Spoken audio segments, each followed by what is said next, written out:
Bonjour à tous. Je vais vous présenter aujourd'hui la prise en charge initiale des traumatisés crâniens graves. Donc, par définition, un traumatisé crânien grave est un traumatisé crânien avec un score de Glasgow inférieur ou égal à 8 après correction des fonctions vitales. Le traumatisme crânien grave constitue un problème majeur de santé publique. Il touche surtout l'adulte jeune, avec à court terme un risque vital et à long terme le risque d'handicap et de séquelles neurologiques majeures. Les étiologies les plus fréquentes sont les accidents de la voie publique, comme dans notre région Kérouan, qui est un carrefour entre le nord et le sud. Il y a beaucoup d'accidents de la voie publique avec des traumatisés crâniens graves. Dans notre service de réanimation, 2/3 des patients hospitalisés sont des traumatisés crâniens graves, que ce soit isolés ou associés à d'autres traumatismes. La physiopathologie, au cours d'un traumatisme crânien grave, il y a deux types de lésions. Il y a les lésions primaires qui sont engendrées par l'impact lui-même et les lésions secondaires qui peuvent être soit d'origine systémique, qu'on appelle agression cérébrale secondaire d'origine systémique, ou d'origine centrale. Donc, les lésions secondaires d'origine centrale sont surtout l'HTIC, l'œdème, les hématomes, le vasospasme, l'hydrocéphalie et l'épilepsie. Les lésions secondaires d'origine systémique, comme l'hypotension, l'hypoxémie, l'hypo ou l'hypercapnie, l'hyperglycémie, l'hyperthermie, toutes ces lésions vont aboutir à l'ischémie et à la mort neuronale. Notre principale cible thérapeutique, c'est les lésions ischémiques secondaires. Il y a des régions dans le cerveau qu'on appelle zones de pénombre où les cellules neuronales, le fonctionnement des cellules neuronales est altéré, mais qui peut récupérer à l'aide d'une bonne neuroréanimation. C'est notre principale cible, les agressions cérébrales secondaires qui sont responsables de lésions cérébrales secondaires de nature ischémique. La prise en charge préhospitalière, assurée essentiellement par le service d'aide médicale urgente, comporte tout d'abord un examen clinique, l'évaluation de l'état de conscience par un score de Glasgow qui évalue l'ouverture buccale, l'ouverture des yeux, la réponse verbale, la réponse motrice, avec un score allant de 3 à 15. Par définition, un traumatisé crânien grave est un traumatisé crânien avec un score de Glasgow inférieur ou égal à 8. Il faut examiner les pupilles, la taille, la réactivité et la symétrie, les réflexes des tranches cérébrales, le réflexe photomoteur, fronto-orbiculaire, le réflexe oculocardiaque, oculocéphalique horizontal, oculocéphalique vertical. Il faut rechercher des signes de localisation tels qu'une hémiplégie, une monoplégie, une paraplégie et la présence ou non de crise convulsive. Il faut aussi examiner les fonctions vitales, la tension artérielle, la fréquence cardiaque, la saturation en oxygène, la fréquence respiratoire et rechercher d'autres lésions telles que les fractures des membres atteintes périphériques. Les messages à retenir, l'examen neurologique n'a de valeur que si les fonctions vitales sont stables. ما نجيوش نقولوا score de Glasgow inférieur à 8 والمريض tension نتاعو 5 choqué. Donc on parle de score de Glasgow inférieur à 8 après correction des fonctions vitales.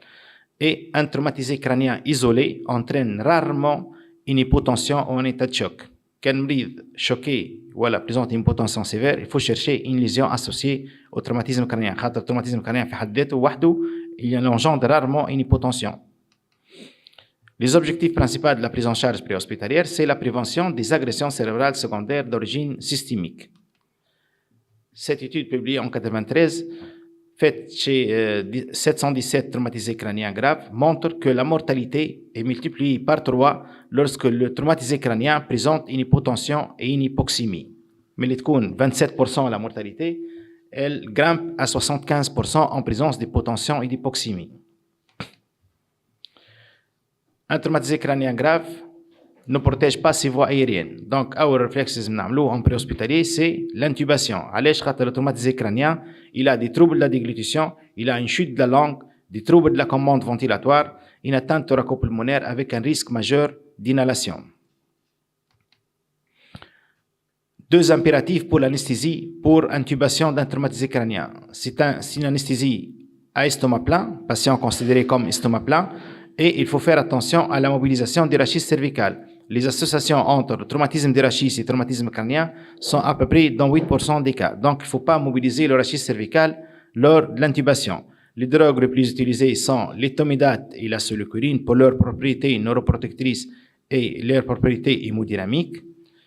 les posologies 0,3 mg pour l'étomidate et 1 mg pour la célopurine. L'intubation sans mobilisation des rachis cervicales avec comme objectif une saturation en oxygène supérieure à 95% et une capnie entre 35 et 40 mm de mercure. Intubation sans mobilisation des rachis cervicales qui m'achèvent fait la simulation sur mannequin. La gestion de l'hémodynamique, les objectifs de la pression artérielle chez un traumatisé crânien avec pression artérielle systolique supérieure à 110 et une pression artérielle moyenne à 90 mm de mercure. Les moyens, le remplissage vasculaire par le sérum physiologique 0,9% ou 9 pour 1000. Une règle chez les traumatisés crâniens, il ne faut pas donner des solutés hypoosmolaires. Donc, le ringel lactate et le glucose A5 sont contre-indiqués à la phase aiguë d'un traumatisé crânien grave. Il faut utiliser le sérum physiologique. Si malgré le remplissage d'état hémodynamique, les objectifs hémodynamiques ne sont pas atteints, donc il faut recourir aux drogues vasoactives. La drogue de premier choix, c'est la noradrénaline. Et en cas de défaillance cardiaque associée, on peut recourir à l'adrénaline ou bien à la dobu associée à la noradrénaline. La sédation des patients ventilés, traumatisés crâniens graves. Donc, l'objectif de la sédation, c'est l'adaptation au respirateur, éviter l'agitation et la toux, réduire les risques d'extubation, atténuer les phénomènes douloureux. Là aussi, les drogues utilisées pour la sédation doivent avoir des propriétés neuroprotectrices. Les drogues les plus utilisées, l'hypnotique, le midazolam, MDZ, l'hypnovel, le morphinique, la fentanyl, la sufenta. On peut utiliser aussi le propofol et l'arimifentanyl, mais le propofol, les propriétés hémodynamiques, il peut baisser la tension artérielle et une perfusion qui dépasse 48 heures expose au risque de propofol infusion syndrome. L'utilisation des curares, les homéopathie ou paralysie, donc les curares, nous utilisons en cas de désadaptation au respirateur, l'acésatracryum et l'atracryum. Il ne faut pas oublier d'immobiliser le rachis cervical, le malade en préhospitalier, l'abso-collier cervical fait le transport. Quand il y a une lésion du rachis cervical, elle peut s'aggraver en absence de collier cervical. Il faut éviter les frissons. En présence de signes d'engagement, le malade متاعنا en préhospitalier عامل ميدرياز ولا انيزوكوري بيبي محلوله اكثر من الاخرى. Donc il faut recourir au manitol 20% ou au sérum salé hypertonique 20%, les barbituriques, le thiopental, ماش موجودين تو في تونس, l'hyperventilation modérée et il faut prévenir l'équipe neurochirurgicale. Mais le préhospitalier, donc régulation, تعلم l'équipe neurochirurgie راه عندكم مريض traumatisé crânien grave avec des signes de localisation ou une midriase.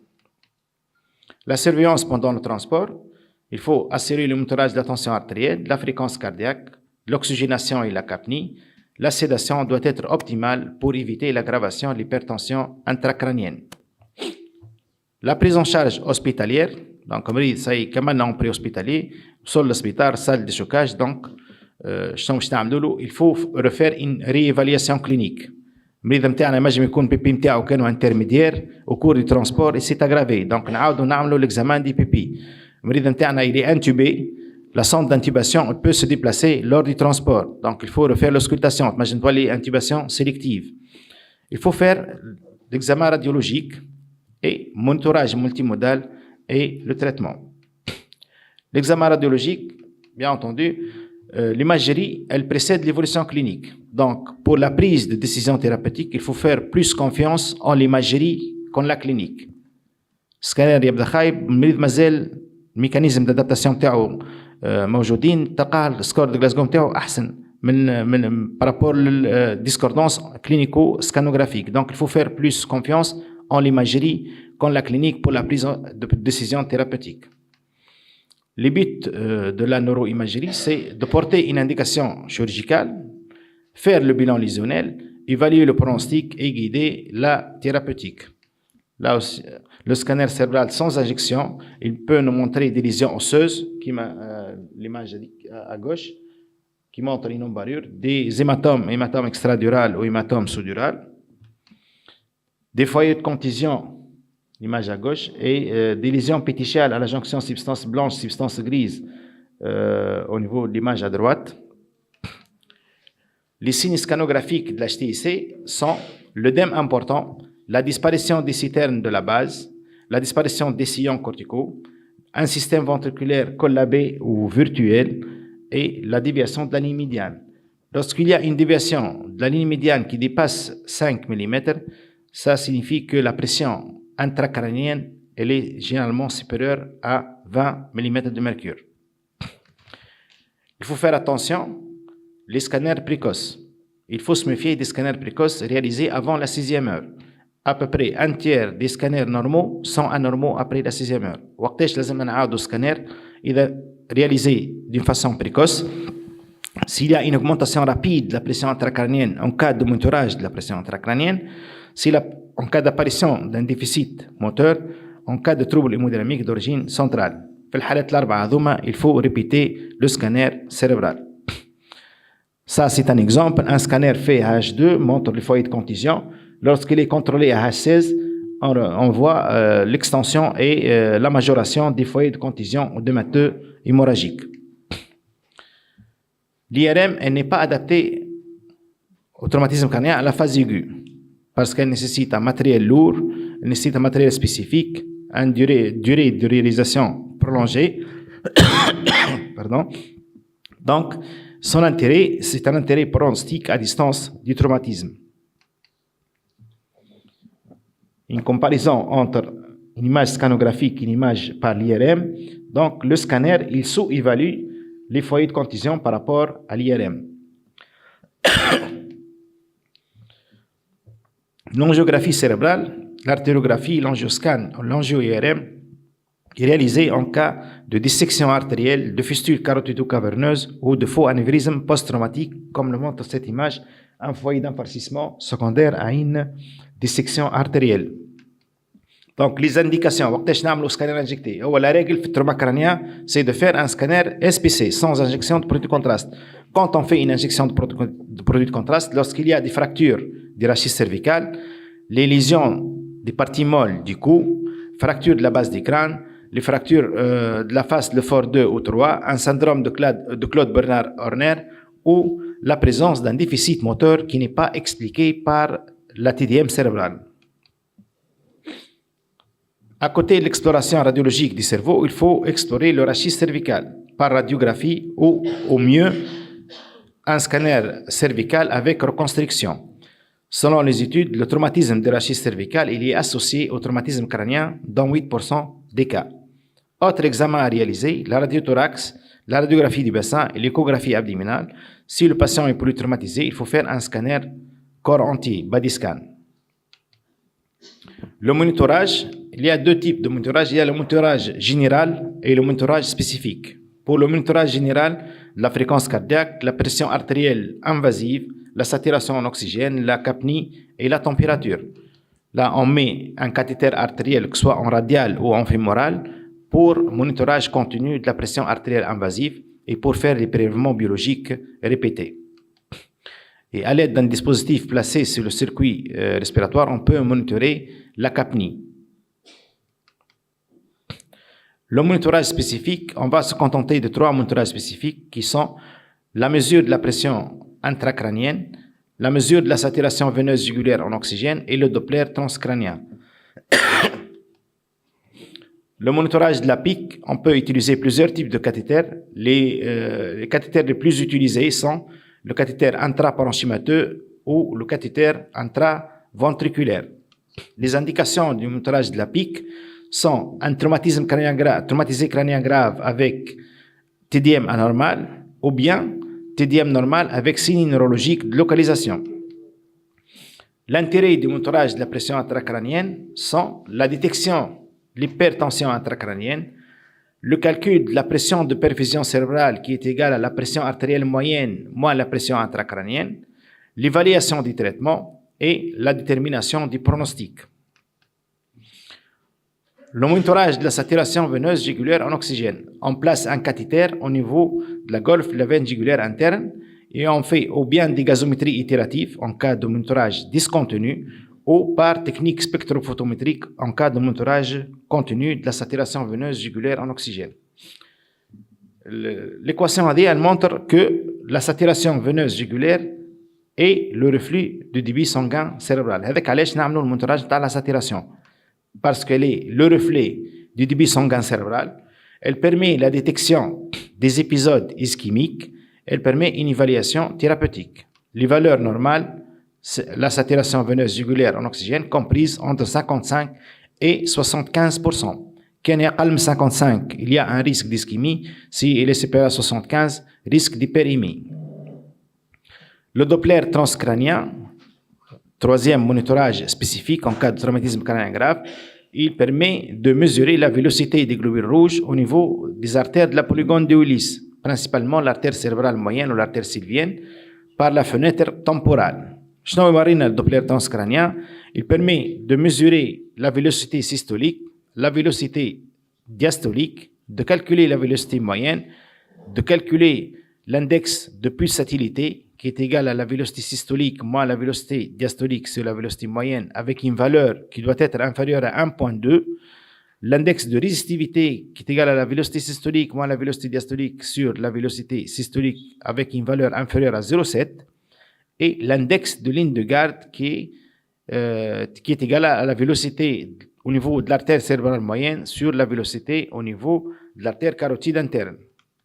Ce qu'il faut retenir pour le Doppler transcrânien, la valeur de l'index de pulsatilité. Un index de pulsatilité inférieur à 1,4, donc le Doppler est normal.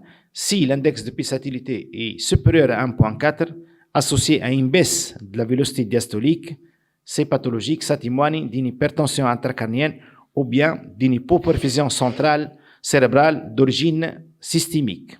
Supérieur à 1,4, il faut faire attention. Inférieur à 1,4, donc le Doppler il est normal.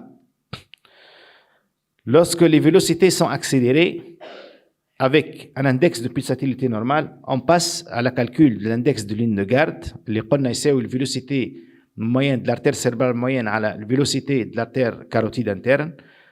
Si l'index de ligne de garde est normal, il s'agit d'une hyperémie. Si l'index de ligne de garde est supérieur à 3, il s'agit d'un vasospasme. Donc, les trois monitorages spécifiques sont la pression intracrânienne, la saturation veineuse jugulaire en oxygène et le Doppler transcrânien. Cette courbe montre l'évolution du Doppler transcrânien en cas d'hypertension intracrânienne. On voit que la vélocité, donc on voit que la vélocité diastolique, elle est en train de baisser jusqu'à s'annuler puis devenir négative. L'aspect ADN SAMU reverse flow ou flux pendulaire, il se voit en cas de mort encéphalique. Donc le cerveau, l'image هذه في الدوبلير transcrânien, il s'agit très probablement d'une mort encéphalique. Les traitements, là aussi نرجعوا البرانسيب اللي قلناه في البري-hospitalier. في الphase initiale de la prise en charge d'un traumatisé crânien, notre cible, notre objectif, c'est de prévenir les agressions cérébrales secondaires d'origine systémique. Il faut lutter contre l'hypotension. L'objectif, pression artérielle moyenne à 90. L'hypoxémie avec un objectif de PaO2 supérieur à 60 mm de mercure. L'hypo ou l'hypercapnie. Il faut un objectif de capnie compris entre 35 et 40 mm de mercure. Lutter contre la fièvre, lutter contre l'anémie. L'hypo ou l'hyperglycémie, les valeurs doivent être comprises entre 8 et 10 mmol par litre. Et les troubles de l'hémostase, il faut corriger les troubles de l'hémostase, un TP supérieur à 70%, des chiffres de plaquettes supérieurs à 100 000. La position de la tête, il faut une position neutre, tête à plat, c'est la position la plus lucide. L'optimisation respiratoire, l'objectif de la saturation, c'est 95%. Il faut régler les paramètres du respirateur pour avoir une saturation supérieure à 95% et une capnie entre 35 et 40 mm de mercure. L'optimisation l'hémodynamique, il faut assurer une normovolumie, une tension comprise entre une systolique supérieure à 110 mm de mercure et une PAM supérieure à 90 pour avoir une pression de perfusion cérébrale, la PAM moins la pression intracrânienne, entre 60 et 70 mm de mercure. Il faut corriger toute anémie, objectif hémoglobine supérieure ou égale à 9 grammes par décilitre. Correction des troubles métaboliques, l'anatrémie, l'hyponatrémie, il faut éviter l'hyponatrémie. Il ne faut pas perfuser des solutés hyposmolaires. Qu'on a rangé le lactate ou le glucosé à 5, il est contre-indiqué à la phase aiguë d'un traumatisme crânien. Il faut donner des sérums physiologiques. La glycémie doit être comprise entre 8 et 10 mmol et assurer un bon équilibre acido-basique. La lutte contre l'hyperthermie et les frissons, il augmente le métabolisme cérébral, donc il faut éviter l'hyperthermie. Correction des troubles d'hémostase, la prévention des crises convulsives. Les indications de la prévention de crises convulsives sont le traumatisme crânien pénétrant, une plaie crânio-cérébrale ou en barrière ouverte, et la survenue de crises convulsives au cours des premières 24 heures. La molécule de choix, c'est le vétiracitam, le VET. Donc, les recommandations de la Société française de neurochirurgie 2025, donc il faut donner une prophylaxie antiépileptique primaire en cas de traumatisme crânien pénétrant pendant au moins une semaine.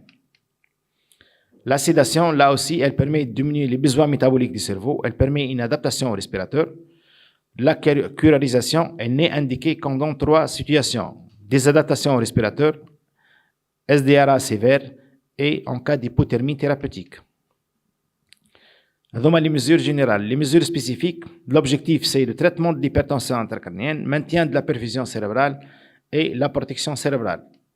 Les moyens, le traitement chirurgical a des indications formelles, comme l'hématome extradural symptomatique, l'embarrure ouverte, l'embarrure fermée avec déviation de la ligne médiane supérieure à 5 mm, hématome sous-dural avec déviation de la ligne médiane supérieure à 5 mm, et l'hydrocéphalie aiguë. Cette image scanographique montre une hydrocéphalie.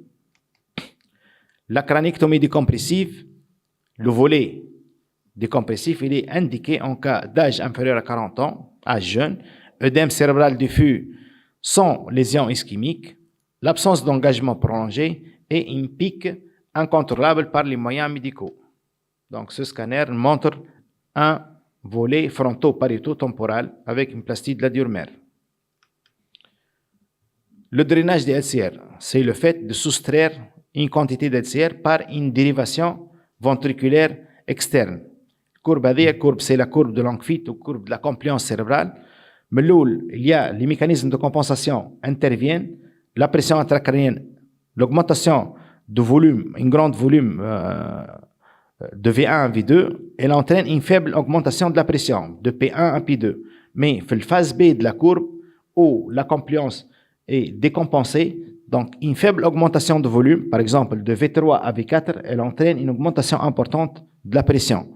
Donc le fait de soustraire une faible quantité de LCR, elle permet de soulager le cerveau et diminuer la pression intracrânienne. L'osmothérapie, قلنا في الفاز بري-hospitalière إذا المريض عنده ميدرياز ولا أنيزوكوري نعطيه l'osmothérapie اللي هو المانيتول وإلا le sérum salé hypertonique à 20%. Le mannitol, il est utilisé à la posologie de 0,25 à 1 g par kilo. Cette posologie, elle permet une diminution de la teneur en eau du cerveau de 90 ml.